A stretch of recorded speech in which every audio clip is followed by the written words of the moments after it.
Okay, so I'm rounding off today with the rest of the runic alphabet. Um, so that's going to be letters A through G. Um, and I did the rest of the alphabet from Z all the way up through H. And now I'm going to meet in the middle, and you'll see why. It's kind of like my little joke. But let's see. Okay. The first letter is A, answers. To me, that kind of sounds like answers with an accent. But also, this one is known to, or like typically the translation is going to be impulse, signal. I've also seen mouthpiece of God. So divine communication, it's going to be like like the things that cause impulses within your brain, and also within your body system. For example, the release of specific hormones to signal different things within your body. So those are signals. And it's also going to explain why typically with like people who are asking for answers from God, like usually it's like there's that thing that's like, send me a sign. Well, that initially comes from this connection here, is the rational explanation for that. And B, Berkana, also means birch tree. But in the runic translations, usually is like shelter or birth are the two main ones for translation of Berkana. This is also kind of like the idea of the movement through life stages.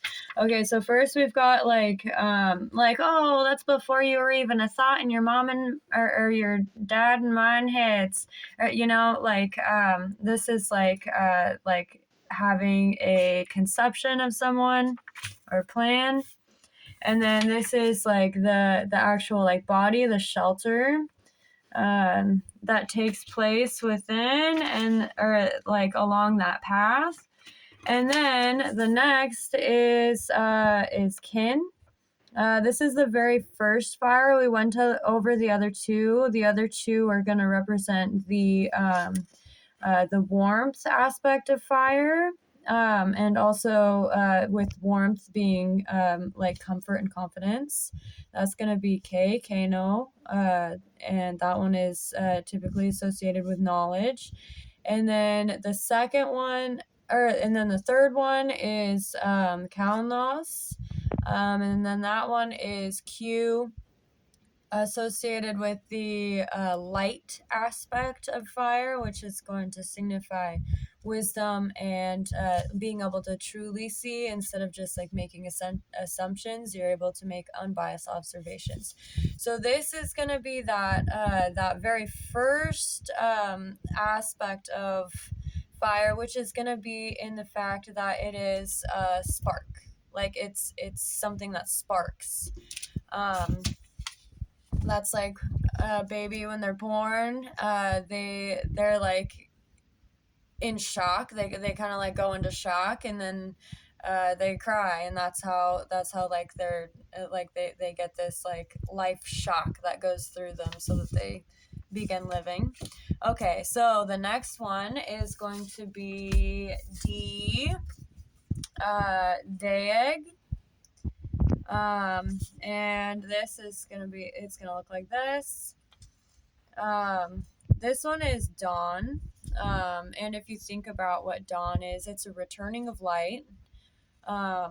Really, really cool concept of a returning of light or a returning of a life back onto the planet Earth.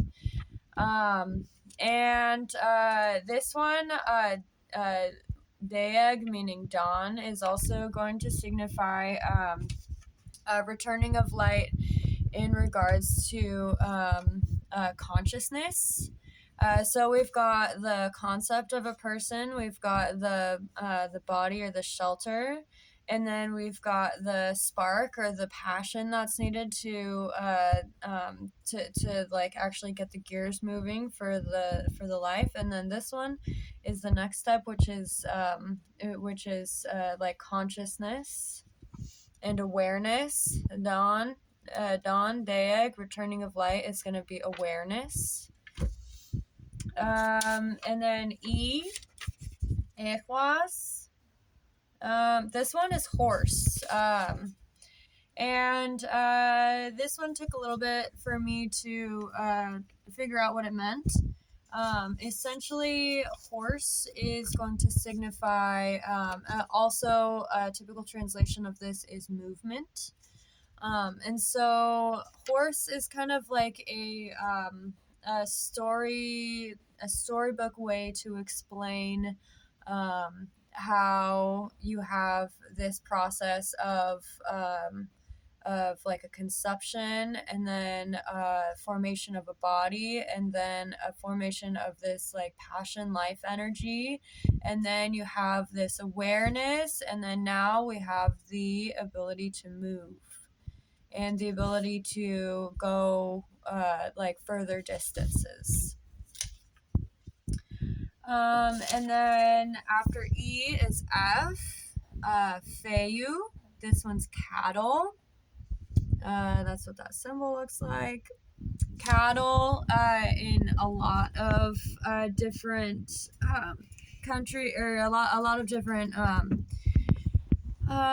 like historical meanings and functions.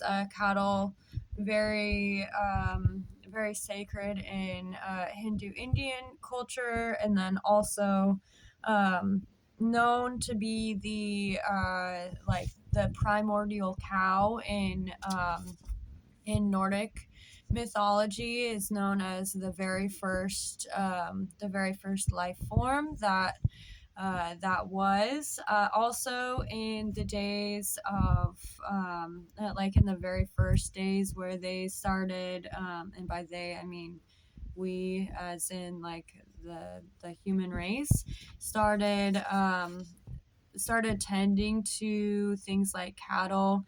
The first time I looked at this, it's also known as wealth, and that's where that association comes from, is from cattle herding.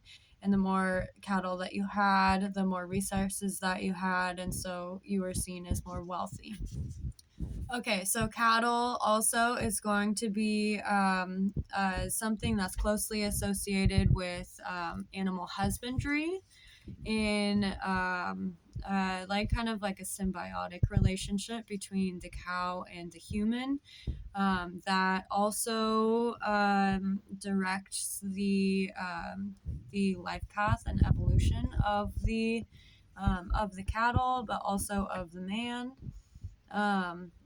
This symbiotic relationship between cattle and man has allowed for us to remain in single location, because there are, those people that have ranches, and they're the ones who do the cattle farming. So yeah, wealth, symbiotic relationships, and guidance of progress are all things that could be associated with Feiyu. And Gabo! X marks the spot. Okay, so Gabo means gift or arrival, and is likely the descendant of the map symbology that marked where the treasure was. Gabo X arrival, and we have arrived with the entire runic alphabet. Good job. Yes, I did it.